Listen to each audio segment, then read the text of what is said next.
So as you know, it is very challenging in the dating world, whether you're a male or female in this modern day dating cycle we're in. If you're strong and independent, you find yourself challenged with different match possibilities. Sometimes it's you, sometimes it's the pool you're dating in. It's the pond that you've chosen. But we're here tonight to address some of those modern day dating issues, talk about identifying when the problem is you, or if it's something that you're needing or area you're needing to grow in. So first up, question for tonight is, how do you think societal expectations about gender roles influence the dynamics between strong, independent women or men and their potential partners? Anyone can answer.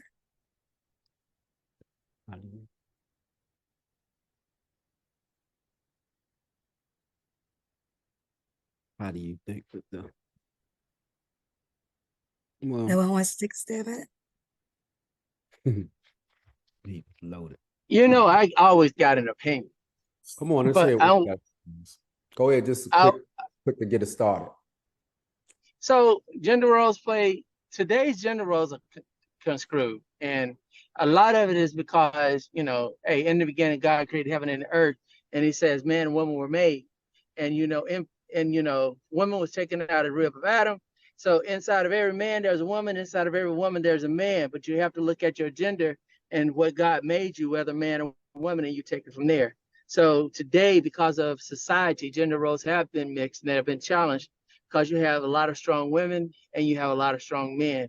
The men striving, not trying, we're striving to keep our role and where we are in the family. And the women are striving to keep the family together financially, spiritually, and mentally. So the man is supposed to be doing the same thing, but they're getting stuck mostly in the physical world and not the spiritual world, and not even looking at the spiritual world from a sense. And so you get everybody focusing on the physical and not the spiritual.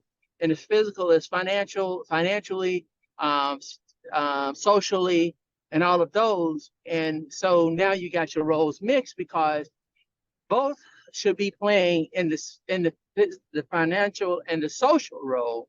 Whereas, the spiritual roles is where everything truly matters, but a lot of them are not taking that into the right, putting it in the right perspective. So there is a great struggle today, just because everybody, men believe that they should be the breadwinner. We talked the last time I was on the thing about what breadwinner really means. And women believe that the man should be strong, but they're looking for physically strong or socially strong, but nobody's really looking at where it truly is, because in order to be both of those, physically, mentally, or socially, you got to be spiritually. And I'm going to leave it there and stop. That's why I'm stopping for now. It's loaded. Thank you. Thank you, Thomas. And anybody can share what one of their experiences where strength or their independence, I'm mainly talking to the ladies, intimidated or attracted or intimidated their potential partners, or even when they were just dating someone, just having that independent. I think of a time. I'll go, since no one's jumping out there. I think the juxtaposition is, if you are a modern day dater with traditional values, you're running into certain issues. For example, if you are very dedicated faith-wise and you believe in waiting into marriage and different things like that, you're going to find yourself in a very perplexing situation, because your small needle in a haystack just got smaller. So it's a case by case. And so what I would say to that is, approach that very gingerly by allowing the relationship or the friendship to develop. And then as you go through that process with time, you identify the right time to have that conversation, the right time to talk about what your values are. Because if you go hot and heavy, you're going to, might get nixed. You might nix a good partner because you might seem too religious or too rigid in your belief, so that it dissuades that member, because now they're thinking, my experience with someone that has this type of faith or this type of belief, it's just been something so negative and so challenging, and I just don't really feel like going through all those things. So I would just say again, keep your values, keep your whys, but don't go in with all of that. Just relax, get to know the person, let the person get to know you, and you'll determine whether you see eye to eye on those issues, and whether or not that's a friendship that can develop into something more later. Mhm. Okay. Beautiful though. Mhm. Ask me something, Erica. Just ask me. They don't have to, no one has to say anything. Just ask me. Just ask me something. Sure. Ask the bro, and let's go. Let's go. Ready to get out the gate. Okay, so from a male perspective, what are your thoughts, Jabril, on dating a woman who is highly successful and independent? And did you find it intimidating or appealing, and why, when you were dating? All right. When I was dating, thanks. Yes, when you were dating. Well, you still got to date your wife, obviously. So True, true, true. Did I find that intimidating? dating a single successful woman, did you say, I find it challenging? Did you find it appealing? I mean, what were Challenging and appealing. I mean, it's nice. I mean, that person, you can elevate each other, compliment each other. So I think it's a great thing. I mean, people that you feel that you have something over, you're more in a control position. You don't really respect them as much. In my case, and I can speak for a lot of men. So it's not really it's the challenge that you need, and it's not going to help you grow, and you're not going to help that person grow. If anything, you're going to diminish, make them feel diminished with their worth. And I mean, it's just not a good place for anyone to be. So I do think that people should work with people on a level that they're on and where they aspire to be with like mind. And then definitely have a friendship first. The friendship helps, because when you have the friendship, you have the communication. And with the communication, even if things are going wrong or not the way you want on that particular day, you can work or feed off of a toolbox of forgiveness, the forgiveness toolbox, because there's certain things that you know that person likes or even loves, and you can use that as a love language, understanding their love language, and warm things back and get the connection. Right. So definitely, you want somebody that you're on that similar level with. I think that's the best way. Anything else, I feel you're just playing around. I can concur with that. So for the ladies, if anybody wants to answer, what challenges have you faced or had faced if you're married or with someone now, when it comes to balancing your strength and independence with trying to date someone? And have you had any pushback regarding that for potential partners, it is?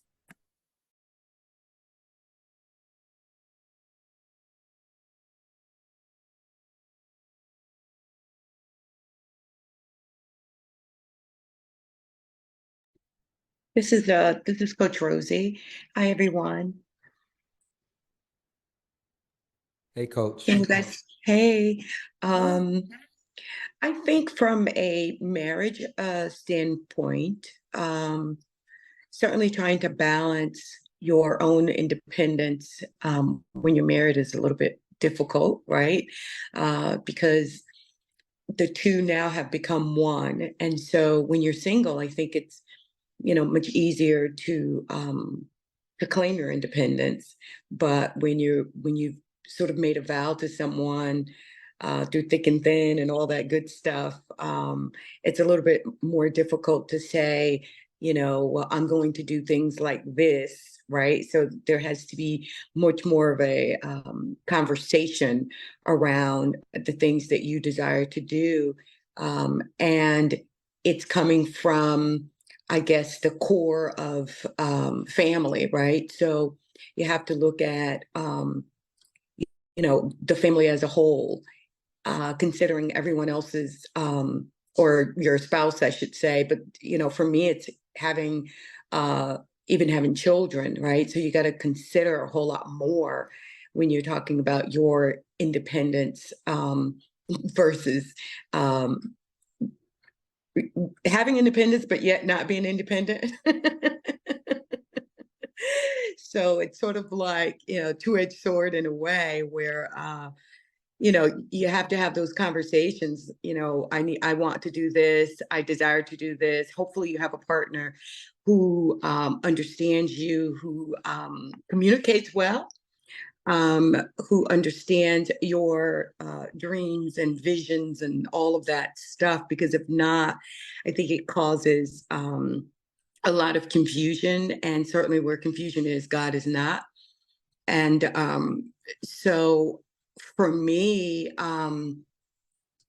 working out all of those things that I desire to do, and then having a spouse, having to talk to him about those things. I mean, there are times that, man, I wish, I say to myself, and I'm saying out loud now, that, it's hard being married, right? Like you got to go through all of these channels to finally come to an agreement to spend more money, to spend more time away from home, to go to events, to travel, to do all of these things. So when you have that other person saying, "Oh no, we can't do that now," and you're like, "But we got to do this now. Like if I don't do it now, then when do we do it? Right? We've already waited." So it becomes very, very difficult. And sometimes I think like, man, it would have been easier if I was, single, because I only had to think about me. But, that's not the way marriage works, of course. And so I have to kind of ring my thoughts back in, because when those tough conversations come, remembering that no matter who makes the most money, that doesn't matter. It's just money for the family, right? So it's not, sometimes you might think about that, like, well, I'm the one making all the money, or, those kind of thoughts may come, but you have to ring that in. And it's all for the good of the family as a whole. And I think sometimes that independence forces you to sometimes make decisions that your spouse may not, or your partner may not agree with, right? But you think that it's for the good, because not everyone is going to also see your vision, and know what your dream is. And so at some point you have to make a decision sometimes that, well, you know what, I'm going to override what my husband is saying this time, but Lord, please help us to, get back on track after this, right? And also let it work, right? Like, Lord, please let it work, because if it doesn't work, then that causes a lot more conflict within a relationship. So, but it's one of those things. It's not really. Life is not balanced. I don't care how much we try to balance it. Life is just not balanced. Relationships are not necessarily balanced. Somebody is going to have to sort of submit, or concede in some way, so that there's peace. But that doesn't mean that there was a balance there. It just means that one of us decided that we were going to give in some way, that time, for that, just for that moment. And but I think even in the imbalance, we can find still a really good relationship. So. That's thanks for sharing that. And it made me think about something that you just said, Coach Rosie. So I kind of want to. I know some have been married before previous, and I know it's some very independent women on the call. When you said something, Coach Rosie, about it doesn't matter who makes the most money, I'm assuming that you're also saying that the roles could be reversed, and the woman could be the quote unquote breadwinner. When you know that you make the most, because it was easy when you said that, and I've heard that before with a lot of women, they say that, but when the rubber hits the road and you really want something, and you feel like it's different between having that bond and being that boss, how do how do you feel? I mean, when you know that you really don't need the person's approval and you know that you're right, you're right, this is your dream, this is what you're supposed to have. How humbling or how difficult is it to just say, you know what, this is my husband. And there's a reason why, and you may think, and it could even be on ego, you may even think, wow, we're here because of me. I mean, I don't know if that's happening, but I think that when someone makes more, it's that may be the part of the marriage that you have, but you still, is it challenging for you, or do you know people who it's challenging for when the woman does make more money?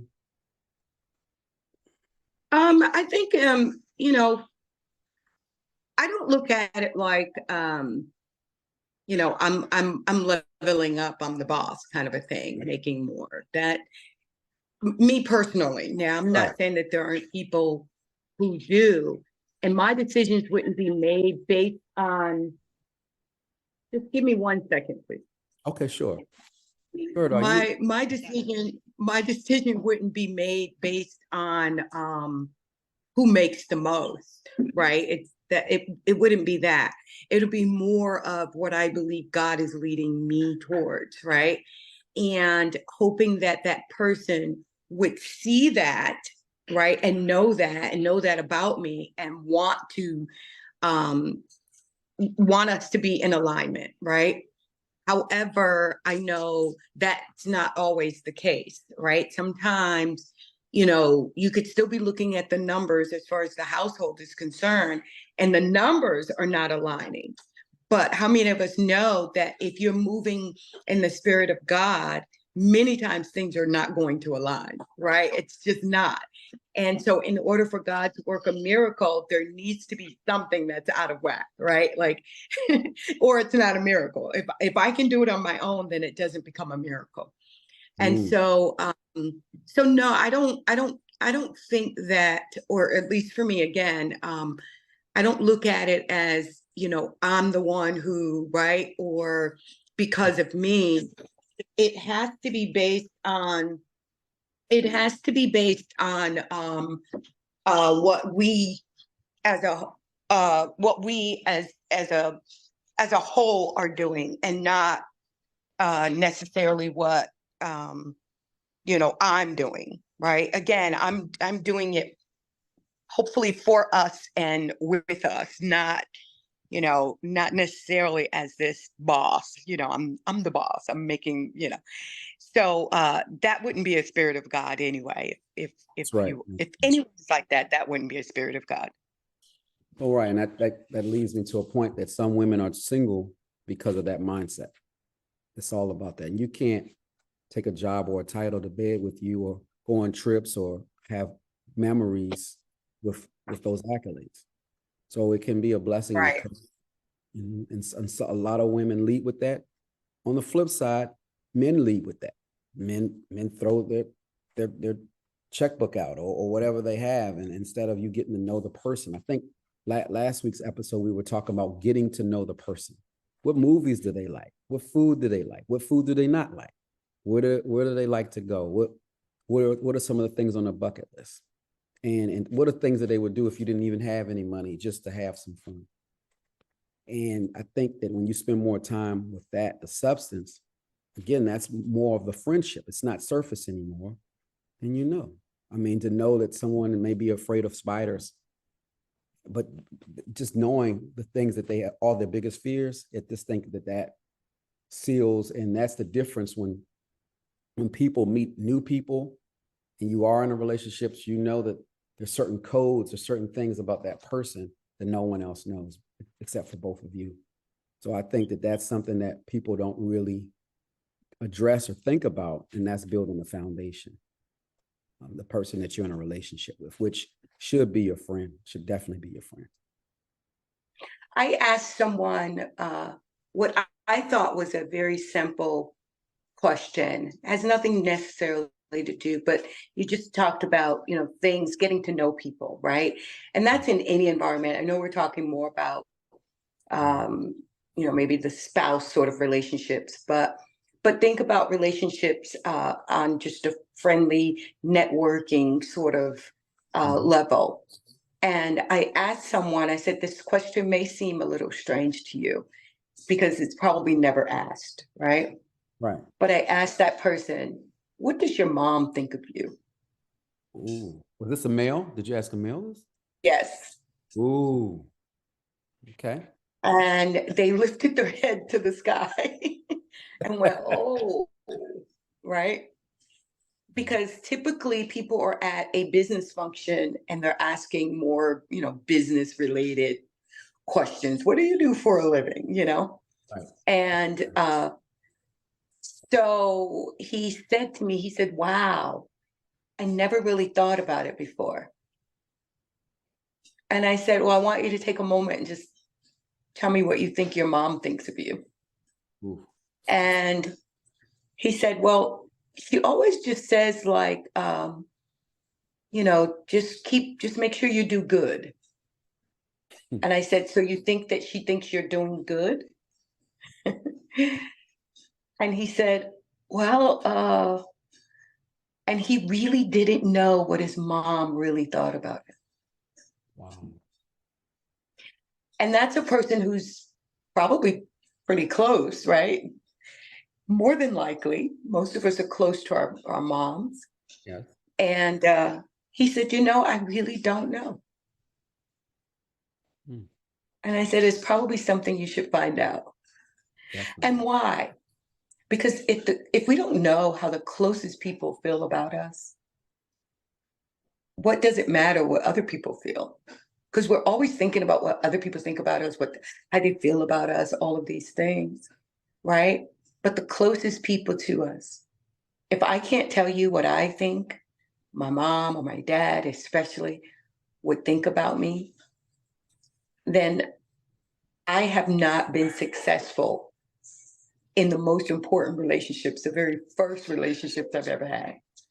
Absolutely. And so how do you become successful in other relationships? Right? How do you become successful? Because we talk about a lot of surface things, right?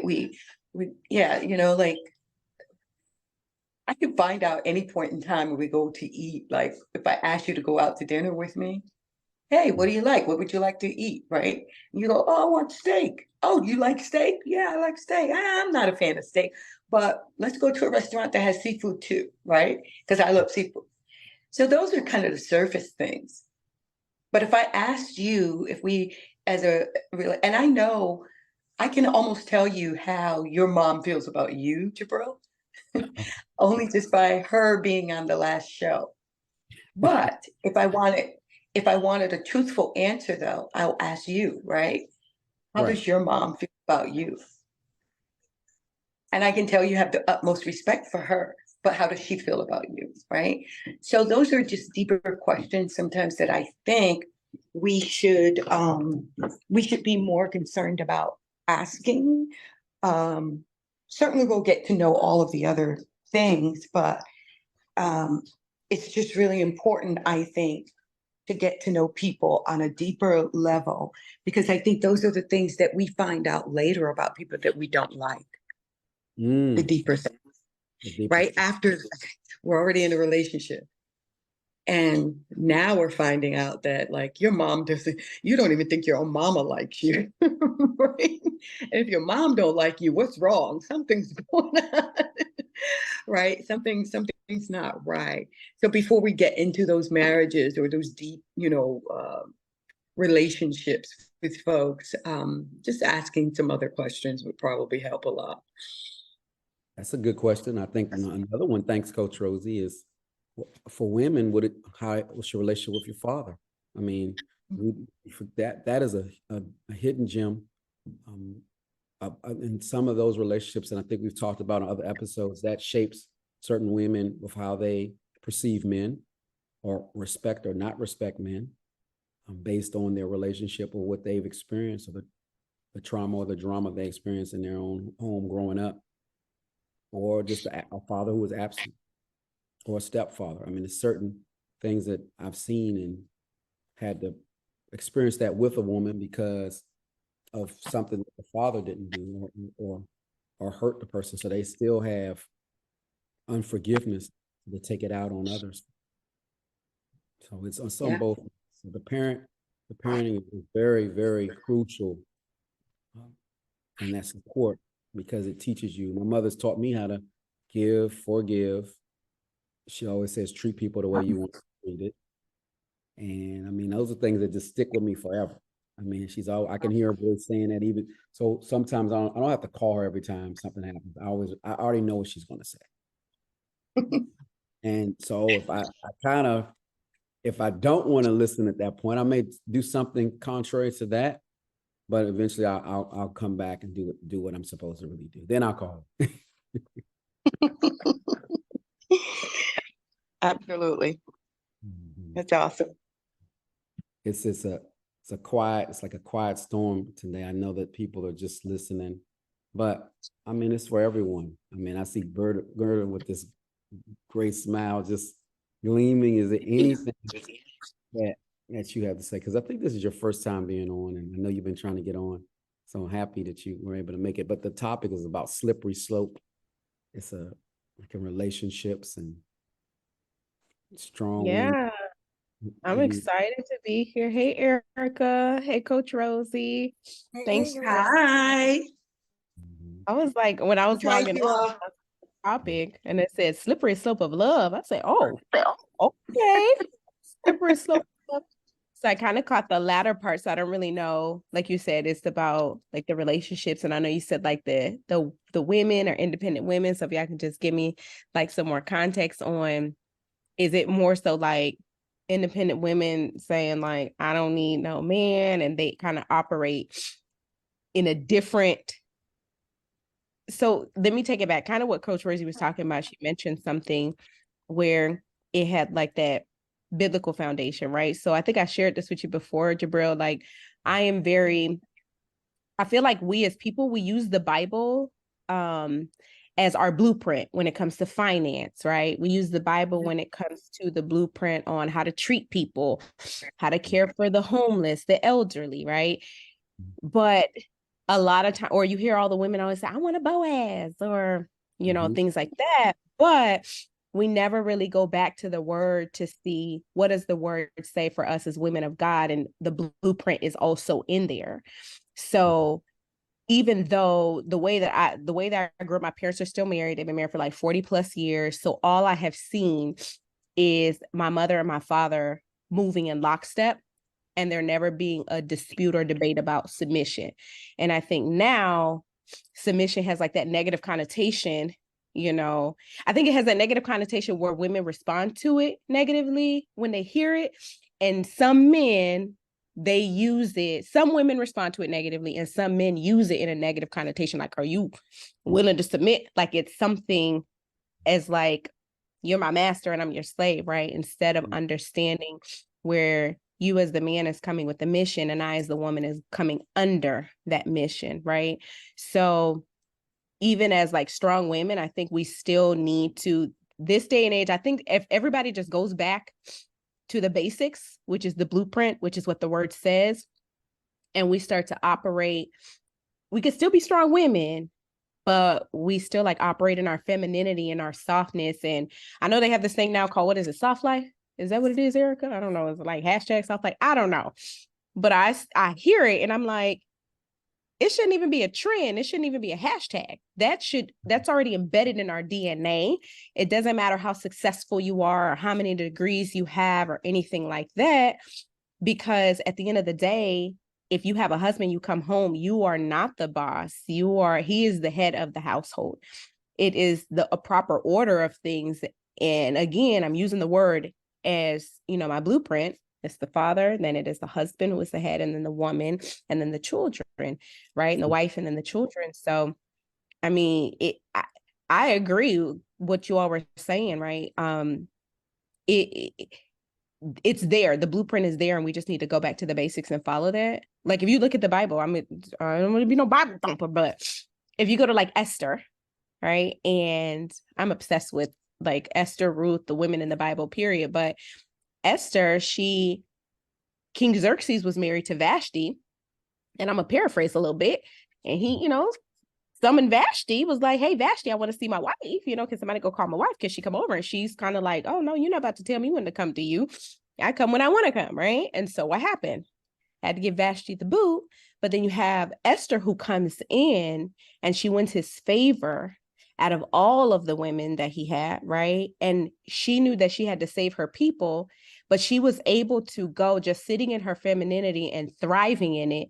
She was able to go in the courtyard in front of like his chambers where the doors was open and did nothing but stand there, knowing that he would be able to extend his scepter and invite her to walk over to him. And she did nothing but operate in who she was as a woman, and her softness and her gracefulness, right? And her inspiration and her femininity. And I think that those are the things as women, it don't matter what degrees you have, how successful you are, if you're the breadwinner in the house, if you are with that man, you are trusting that man to lead you, because it's not just expecting him to lead you financially.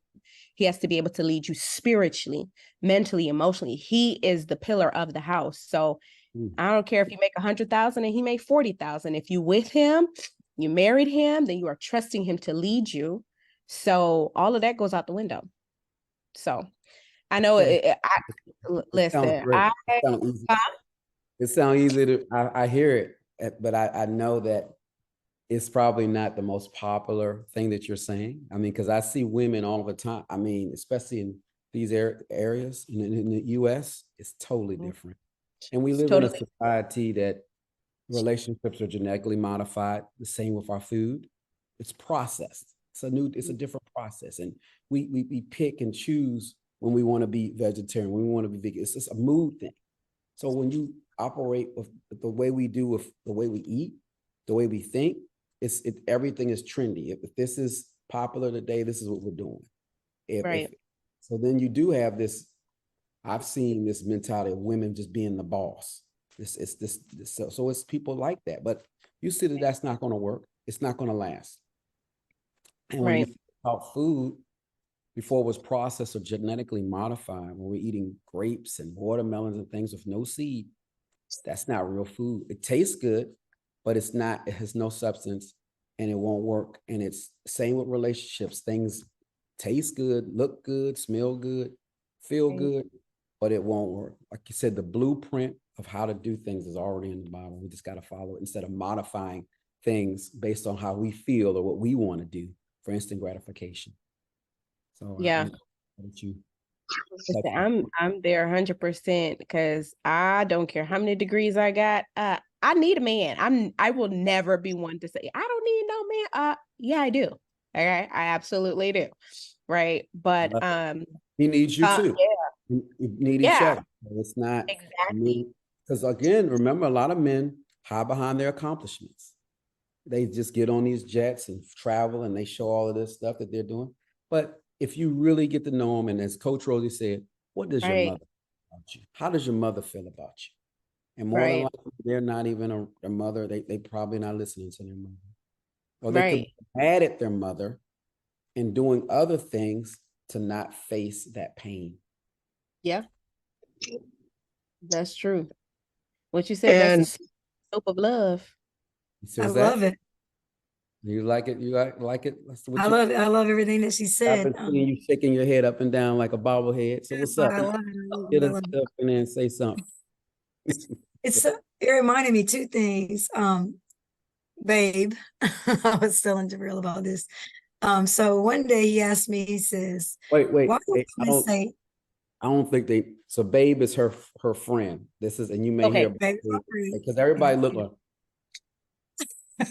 Babe is my mature friend, a very accomplished man. So what I find in that friendship, romantic relationship exploration is that when you're with a real leader that can check off a lot of boxes for you, your submission portion of yourself will naturally come out. It's not even a thought. It just oozes on out. I remember we were having a conversation. He says, why do women say they want a man to lead, but always have their hand on the steering wheel? And so like Gerda, it's like, need a man. I need a man because I want a man. So it just has to be the right man.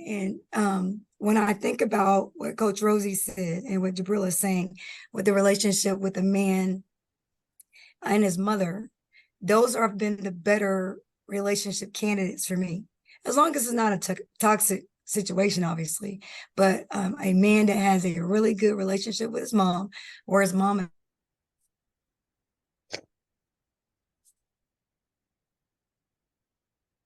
Erica Freeze, or is that me? No, it's South Africa. She's in South Africa. Oh, nice. Getting her man. Wow. Went Okay. international. She went international. No, I'm just kidding. She's on a vacation, but you never know. Going to, and I know Jabril, you Nigerian. I was gonna say she went to get the bride. He went to pay the bride price. All right, that's right. I hear you. Look, she's all choked up. Look at her. Yeah, But- you better go ahead and get that bride price, Erica. Right. Because I mean, sometimes you go to Africa and you'll never come back. And it's not Right. you might not come back. But Man. just the scent, I think that she fell off, and we knew that might happen, but you never know. I mean, people could be watching these. Like when you said, I need a man, these are recorded. So remember what you say and be careful what you ask for, because somebody see this episode, they leave this episode 6 and they say, come on, call and go up. And it can happen. It's amazing how that can happen. Well, not right now, though, Jabril. Tell them give me about 6 months because I'm about my father's business right now. Okay. I am focused. I am about my father's business, Coach Rosie. Just like I'll tell Jesus you. was. So let me Simple. just say this to you. When you say you're about your father's business, and you said 6 months. Now I hate to say it, and you're ready to receive it as a man, as somebody, that's genetically modified. No, I'm just teasing. Oh, I'm just okay. teasing. No, I'm just teasing. Like, 6 months, then they're gonna look at this. Then they're gonna push it back 6 days. No. I'm about my father's business, but just like I've shared with other people, because I have had different people try to like hook me up and stuff like that, right? But just like what Erica said, it has to be the right person, right? And so even when you meet someone, it's not like where that's the desperation where some women do have, oh, I just need a man and now I just want a man, and they just kind of jump in the first thing or that's offered to them or that's interested. But right now, yes, I am about my father's business. But if my father were to interrupt and say, this is what I have for you now, I will not fight that at all. Amen. I won't fight it because, again, there is a purpose for everything. And so he is always right on time. So when that time comes, now I'm going to just ask him, hey, let me just get past this first cycle 1 that we're on right now, and then talk to me. But no, but I am open to it. So You are. yeah, You always be open and available. Always be open and available. It's never, because these things never come exactly when you want them. Come when God is. It's never, because you're moving, we're constantly moving, and we can miss the blessing. Right. No, I agree. Oh, Erica's back. She's back. Erica, I told them that you're in South Africa and you might get your boys in South Africa. Maybe. Not coming back. You might not come back. I'm coming back. But no, so But I'm just want to jump in here, and that's as we looked at when I first talked, and I love what it said, because the spiritual, so many times we do get on the surface, and many times we don't get the family dynamics going on within a relationship. And it's not just with the mother, it's with the family, because the mother some people I'm a pastor, and I've come across people that've got terrible relationship with their parents because their parents are doing the wrong thing. And they're trying to get away from it. They came up in the ghetto, they came up in the suburbs. Mother had 4 or 5 different boyfriends. Daddy had all kind of women coming in and out the house. They're trying to, and on both the male and the female side, it's good to understand those dynamics as you're going into a relationship. But the one thing that a brother told me early in my ministry, he told me, in order to get to the heart, you got to go through the head. You got to understand what the head is talking about in order for them to reveal their heart. Because everybody wear 2 masks. The mask that you see and the mask that they don't want you to see. And so as they are looking at the mask that you want them to see, there's a whole lot of hurt behind there, and everybody has it because we are born in sin, wrapped in iniquity. We all have that hurt. What we do with it, how deep we bury it, how far we bury it, becomes the concern and the question. Because there's some things about my wife. I've been married 29 years. I just found 20 years ago that she got raped. I mean, 10 years ago, she got raped. Wow. So how do you think that worked in our marriage for the first 20 years? That affected our marriage. And I'm sitting there like, what in the world going on here? Because, you know, I'm trying to do one thing and she's like, time out. So, you know, we look past a lot of things in a marriage because we all said, well, that's something. So it goes back, we say that's something I can fix, or that's something I can deal with. You know how you get water, you know how you get a half a glass of water to make a full glass of water? You keep dropping stones in it. You keep dropping stones in it, the capacity, so the water's going to overflow sooner or later. And that's what happens inside a relationship.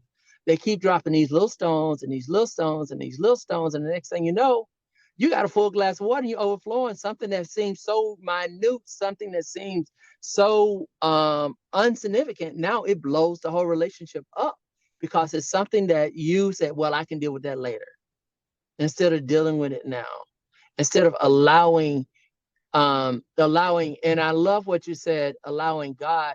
And that's the spiritual part of the relationship that we don't work on first. If you're not spiritually yoked, if you're not walking to you going to a club, finding a man, and you sitting in church on Sunday morning, how you think they're gonna work? And vice versa. You go to church on a Sunday morning and you see the first man, he looking fine and all that, and you really don't understand the spiritual picture. Then you still are messing up, because are you going to find a woman? Because, you know, it's like me. I'm sitting in there, I'm sitting in church, and I talk about me. I'm sitting in church.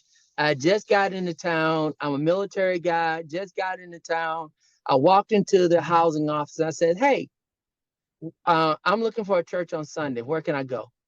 And the lady said, hey, I'm going to send you to this church. She sent me to this church. I walked out the door. The Spirit said, nope, wrong church. I walked back in. I says, what church do you go to?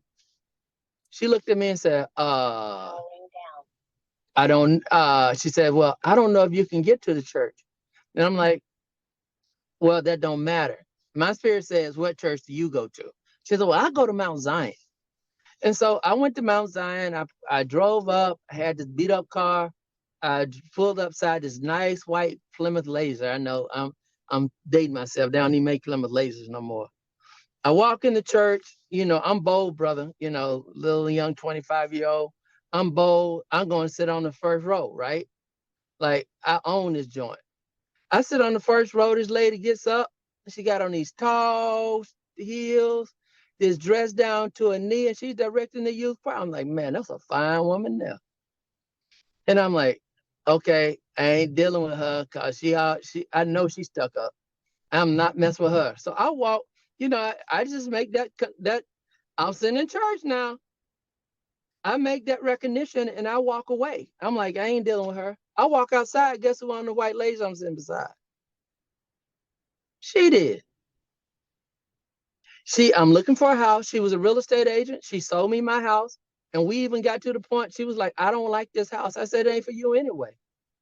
I'm like, I'm buying this for me. And she's like, this house ain't right. I said, look, you ain't got to live in it. It's my house.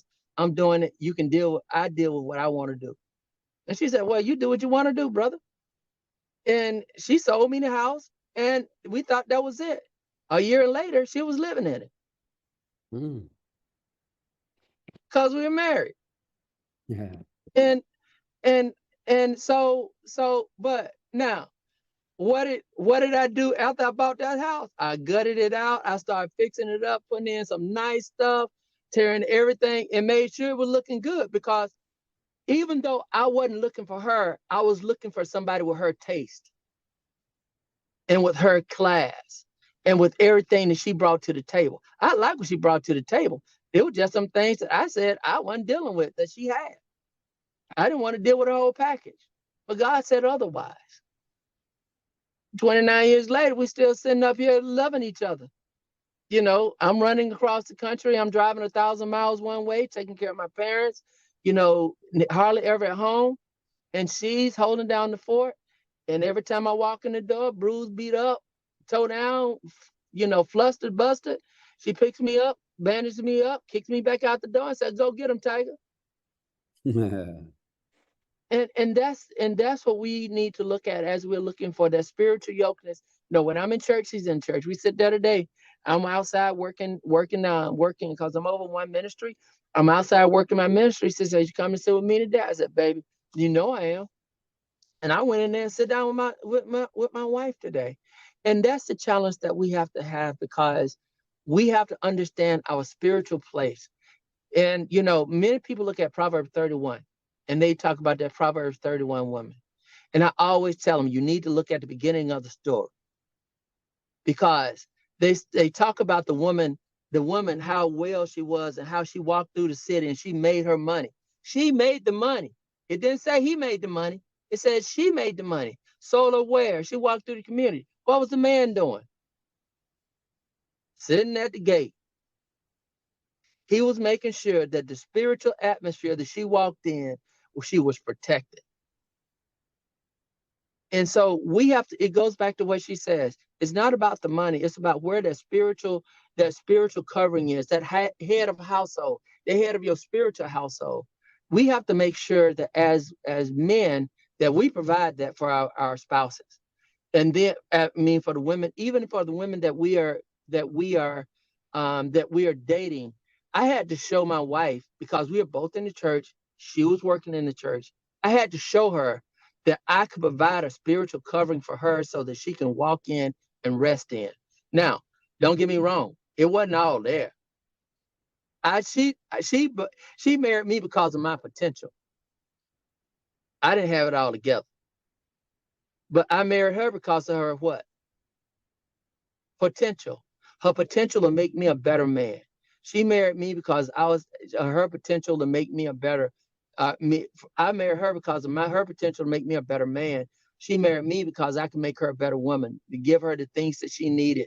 And that doesn't have to be financial. That can be spiritual. That can be mental and physical. But we have to make sure that we are meeting each other where we are, and it's not trying to build somebody where we want them to be. But seeing the potential. Now, if I go out there and I'm looking for a woman, she ain't got nothing going on, she has no drive, she has nothing going on for herself, and then I'm sitting up here going to be a multimillionaire, I got all these dreams and aspirations, then all she want to do is hang around and spend money and all of that. Is that the right person I need to be looking for if I'm trying to build?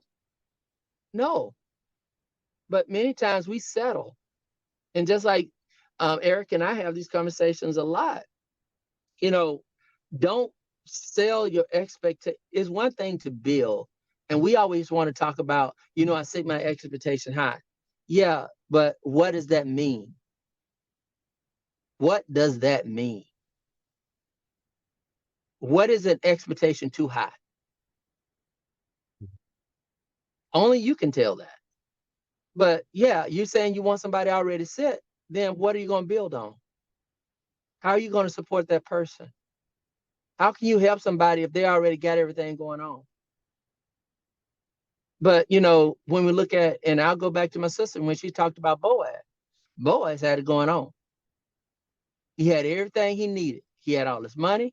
He had his social status. He had everything he needed. He had a good heart. But the one thing he didn't have was the person to make him whole, the person to make him complete. We need to look for, how do we fit into the puzzle of a person? How do we spiritually fit in? Because if you spiritually fit in, everything else is going to work out. Because guess who's in it? God is in it.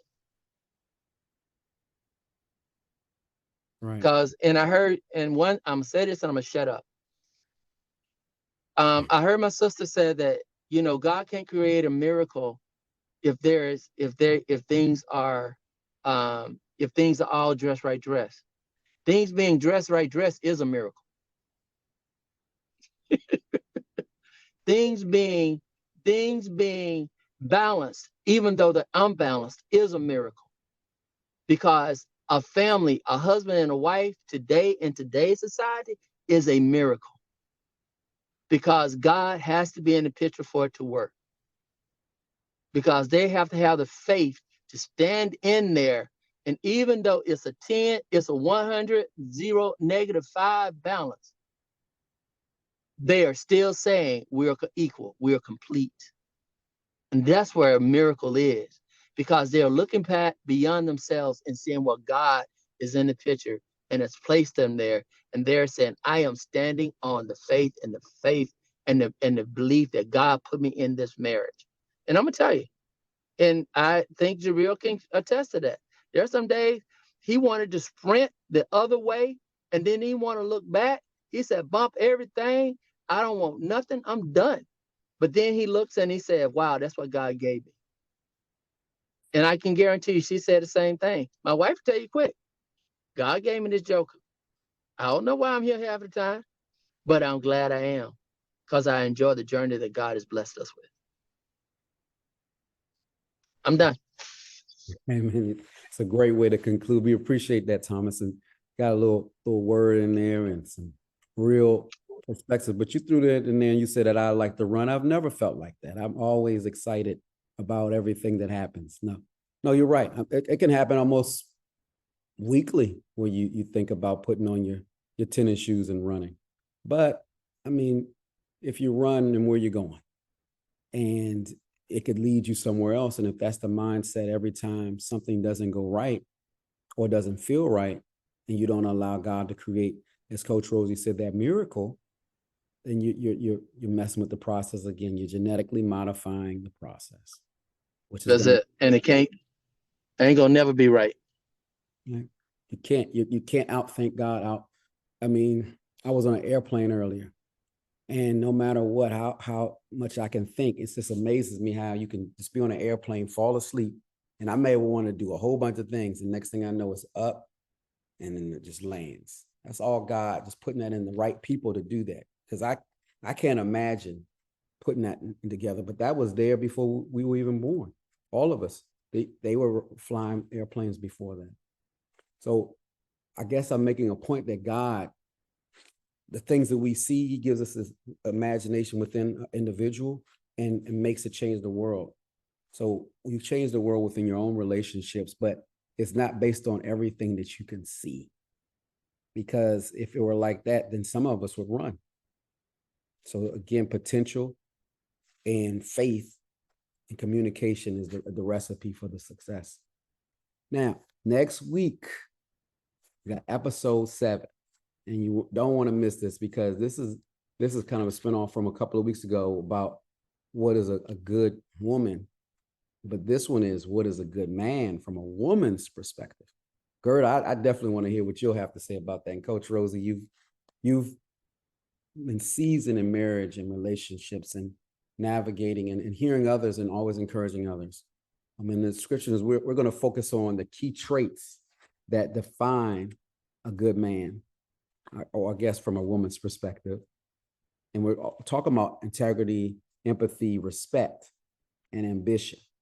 I know that for us, a lot of women will not deal with a man who doesn't have any ambition. So again, no potential, no plan. At least he has a plan. It doesn't mean it has to already manifest. That's the part where you as a helpmate can help that vision and support it. But you have to at least have a schedule, a plan, an understanding.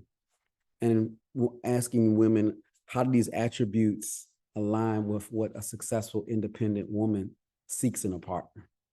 So it kind of spin off of what you already had mentioned, Gerda. So I'll be happy to hear that. But this is next week.